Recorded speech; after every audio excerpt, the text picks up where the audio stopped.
सिर्फ एक चम्मच डेली इस्तेमाल करो, चाहे तुहाडी छाती दे विच जिन्ना भी पुराना बलगम जम्मी हुई है, जिन्ना भी पुराना रेशा जम्मिया उसनूं खत्म कर देवेगा। चाहे टॉन्सल ने, चाहे गले का कोई भी रोग है, दमा आ, अस्थमा आ, कफ दे 28 रोगों का तुहाडा इलाज करेगा।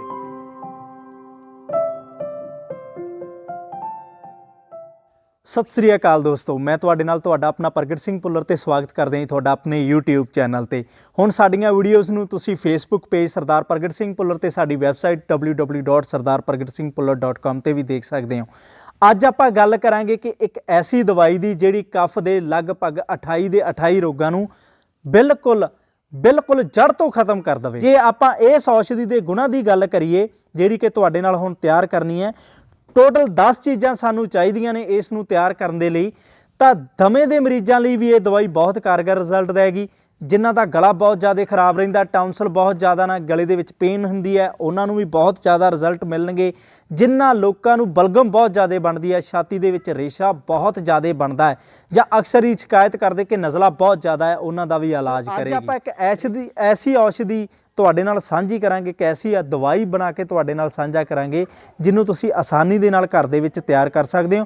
टोटल 10 चीज़ां चाहिदियां ने इस दवाई नूं तैयार करन दे लई ते हर तरह के कफ दे रोगां नूं ये ठीक कर सकदी है। जे इन्हां 10 चीज़ां दी गल करिए तां इहदे विच शहद, अड़ूसा, मगा, मुलट्ठी, लौंग, पुदीना, अदरक, काली मिर्च ते बनशका ते तुलसी दा रस, ये 10 चीज़ां टोटल इहदे विच वरतियां जाणीਆਂ ने। मैं इन्हां दी मात्रा तुहानूं पहलां ही दस देना है। 400 ग्राम तुसीं शहद लेना है ते बाकी दियां सारियां चीज़ां तुसीं 10-10 ग्राम लैणियां ने, बराबर मात्रा दे विच लैणियां। जे तुसीं 200 ग्राम शहद दे विच बना रहे हो तां 5-5 ग्राम लैणियां, ते पर ये सही जिहड़ी दवाई है वो 400 ग्राम शहद दे विच। सब तो पहलां आपां 400 ग्राम शहद नूं चंगे तरीके नाल गर्म कर लेना है। गर्म इसलिए करना है कि शहद का जिहड़ा सुभाਅ हुंदा आ वो सम हुंदा है, ਤੇ ਜਦੋਂ ਅਸੀਂ कफ ਦੀਆਂ औषधियां ਲਈ शहद का इस्तेमाल करना है ਤਾਂ ਅਸੀਂ ਉਸ ਨੂੰ गर्म करते हैं। 400 ग्राम शहद ਨੂੰ ਅਸੀਂ गर्म ਕਰਨ ਤੋਂ ਬਾਅਦ एक बाउल लै लेना, एक खाली कौली लै ਲੈਣੀ है। ਇਹਦੇ ਵਿੱਚ ਅਸੀਂ ਸਭ ਤੋਂ ਪਹਿਲਾਂ 10 ग्राम अड़ूसा लवांगे। अड़ूसा दमे नूं ठीक करन वाली सब तो ज़्यादा वधिया औषधि है। जिन्हां लोकां दे फेफड़े सुंगड़ जांदे ने, उन्हां दे सुंगड़े हुए फेफड़िਆਂ नूं खोलण वाली, ब्रोनोटिक्स ट्यूब्स नूं खोलण वाली सब तो वधिया औषधि अड़ूसा है। उस तो बाद असीं 10 ग्राम लवांगे जी मगां दा पाउडर। ये सारियां चीज़ां असीं पाउडर फॉर्म दे विच इस्तेमाल करनियां ने, किसी नूं भी साबता इस्तेमाल नहीं करना। मगां साडी आवाज़ नूं निखारन दे लई बहुत ज़्यादा जरूरी है। दूसरा मगां दा गुण ये हुंदा कि साडे शरीर दे विच गर्मी पैदा करदियां ने, क्योंकि कफ की वजह करके साडे शरीर दे विच साडी पित्ताश अग्नि है, जिहड़ी मदंगनी है, वो ठंडी पै जाती है, तो उसनूं दोबारा रीएक्टिवेट करन दे लई असीं मगा दा इस्तेमाल करांगे।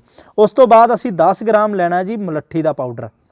मुलट्ठी एक बहुत ही वधिया टॉन्सिल नूं ते कफ नूं शांत करन वाली दवाई है। तुसीं अक्सर ही वेख्या होगा कि असी छोटे हुंदे हां, जदों साडीआं मावां सानूं मुलट्ठी वाली चाह पिआउंदियां ने, जदों सानूं नज़ला जां जुकाम हुंदा है, ते मुलट्ठी साडे शरीर दे विच मौजूद सारे कफ नूं शांत करदी है। उस तो बाद असी लेना जी 10 ग्राम लौंग दा पाउडर। लौंग एक बहुत वधिया एंटीऑक्सीडेंट दवाइयां वो हुंदियां ने जिहड़ियां बहुत ज़्यादा ताकतवर हुंदियां ने, जिहड़ियां बहुत ज़्यादा रिच मिनरल्स वालियां हुंदियां ने ते साडे शरीर नूं ताकत दिंदियां ने। एंड सैकेंडली लौंग एक एंटी बैक्टीरियल प्रॉपर्टी रखण दे करके ही साडे गले दे विच मौजूद, साडे फेफड़िਆਂ विच मौजूद सारे बैक्टीरियास नूं खत्म करदा है। ते उस तो नैक्सट असीं लेना जी 10 ग्राम बनशका। बनशका भी साडे शरीर दे विच मौजूद कफ नूं शांत करन वाली, साडे फेफड़िਆਂ नूं खोलण वाली एक बहुत वधिया औषधि है।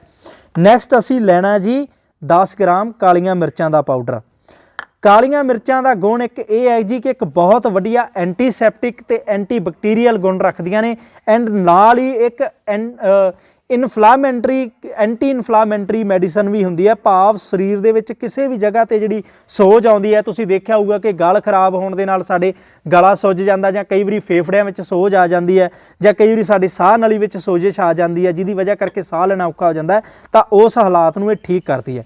हुण ये सारियां पाउडर फॉर्म वालियां चीज़ां असीं 10-10 ग्राम लैके पहलां एक कौली दे विच मिक्स कर लैणीਆਂ। उस तो बाद असीं इन्हां नूं शहद जिहड़ा कि असीं गर्म कीता है उहदे विच मिक्स करना है, चंगी तरह हिलाउणा है जी। इन्हां नूं सारियां चीज़ां नूं चंगी तरह मिक्स कर लेना है।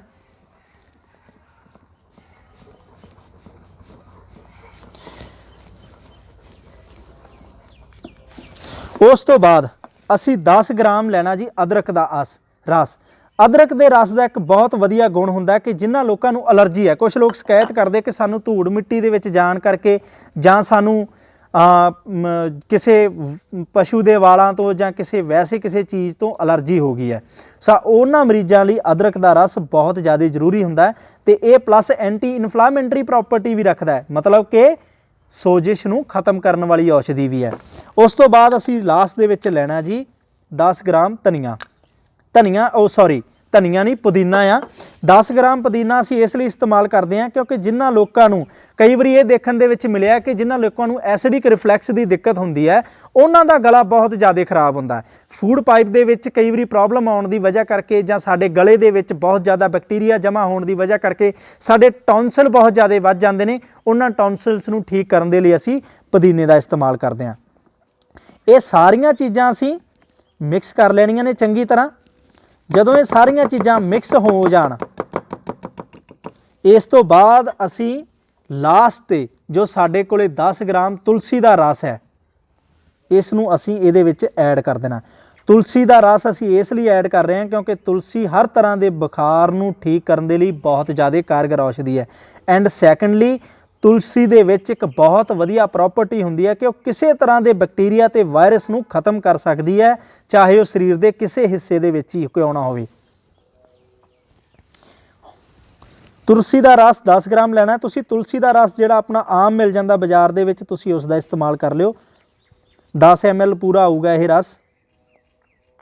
ਤੇ ਲਾਸਟ ਦੇ ਵਿੱਚ ਅਸੀਂ ਇਸ ਨੂੰ ਮਿਲਾਉਣ ਤੋਂ ਬਾਅਦ ਇੱਕ ਵਾਰੀ ਫੇਰ ਸਾਰੀ ਔਸ਼ਧੀਆਂ ਨੂੰ ਹਿਲਾ ਲੈਣਾ ਹੈ।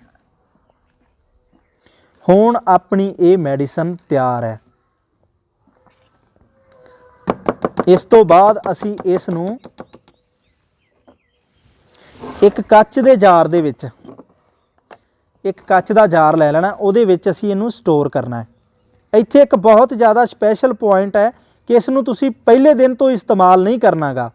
ਇਸ ਚੀਜ਼ ਦਾ ਧਿਆਨ ਰੱਖਿਓ ਕਿਉਂਕਿ ਕਈ ਵਾਰੀ ਕੀ ਹੁੰਦਾ ਕਿ ਅਸੀਂ ਔਸ਼ਧੀ ਬਣਾਈ, ਅਸੀਂ ਬਿਮਾਰ ਹਾਂ ਜਾਂ ਸਾਨੂੰ ਕੋਈ ਤਕਲੀਫ ਹੈ, ਅਸੀਂ ਵੇਟ ਨਹੀਂ ਕਰਦੇ ਉਹਦੇ ਸਹੀ ਬਣਨ ਦੀ ਤੇ ਅਸੀਂ ਉਸ ਨੂੰ ਪਹਿਲੇ ਦਿਨ ਤੋਂ ਇਸਤੇਮਾਲ ਕਰਨਾ ਸ਼ੁਰੂ ਕਰ ਦਿੰਦੇ ਹਾਂ।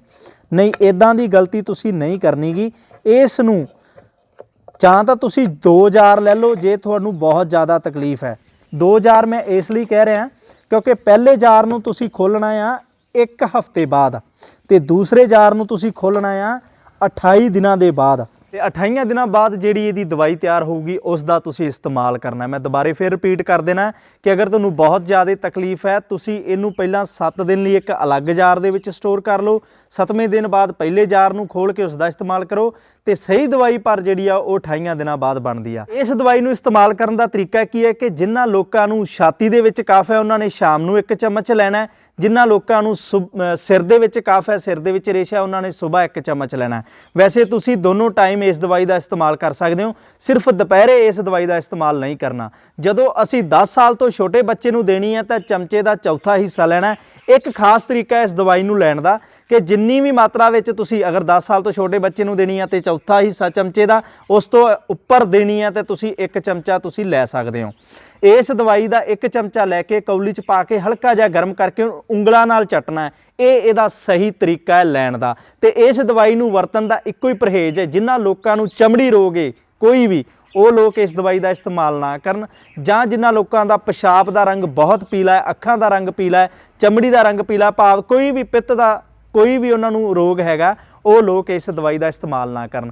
ਹੁਣ ਆਪਾਂ ਗੱਲ ਕਰਦੇ ਹਾਂ ਕੁਝ ਛੋਟੇ ਜਿਹੇ ਪਰਹੇਜ਼ ਜਿਹੜੇ ਕਿ ਜ਼ਰੂਰੀ ਨੇ ਖਾਣੇ ਦੇ ਵਿੱਚ ਇਸ ਦਵਾਈ ਦੇ ਇਸਤੇਮਾਲ ਕਰਨ ਦੇ ਨਾਲ।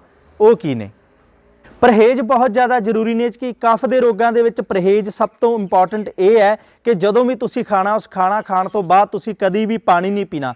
ਖਾਣੇ ਦੇ ਪਹਿਲਾਂ ਚਾਹੇ ਪਾਣੀ ਪੀ ਲਓ ਜਾਂ ਖਾਣੇ ਦੇ ਵਿੱਚ ਪਾਣੀ ਪੀ ਲਓ, ਪਰ ਜਦੋਂ ਹੀ ਤੁਸੀਂ ਆਖਰਲੀ ਬੁਰਕੀ ਪਾ ਲਈ ਆਪਣੇ ਮੂੰਹ ਦੇ ਵਿੱਚ, ਉਸ ਤੋਂ ਬਾਅਦ ਪਾਣੀ ਨਹੀਂ ਪੀਣਾ। ਦੁੱਧ, ਕੇਲਾ, ਅਰਬੀ ਤੇ ਭਿੰਡੀ ਜਾਂ ਜਿੰਨੇ ਵੀ ਲੇਸਦਾਰ ਪਦਾਰਥ ਨੇ, ਜਿੰਨੇ ਵੀ ਠੰਡੀ ਤਸੀਰ ਵਾਲੇ ਪਦਾਰਥ ਨੇ, ਉਹਨਾਂ ਦਾ ਸੇਵਨ ਨਹੀਂ ਕਰਨਾ। ਸਿਰਫ ਇੱਕ ਇਹ ਛੋਟਾ ਜਿਹਾ ਪਰਹੇਜ਼ ਹੈ, ਹੋਰ ਕੋਈ ਵੀ ਪਰਹੇਜ਼ ਨਹੀਂ ਹੈਗਾ। ਸੋ ਉਮੀਦ ਕਰਦੇ ਹਾਂ ਤੁਹਾਨੂੰ ਇਹ ਵੀਡੀਓ ਪਸੰਦ ਆਈ ਹੋਊਗੀ।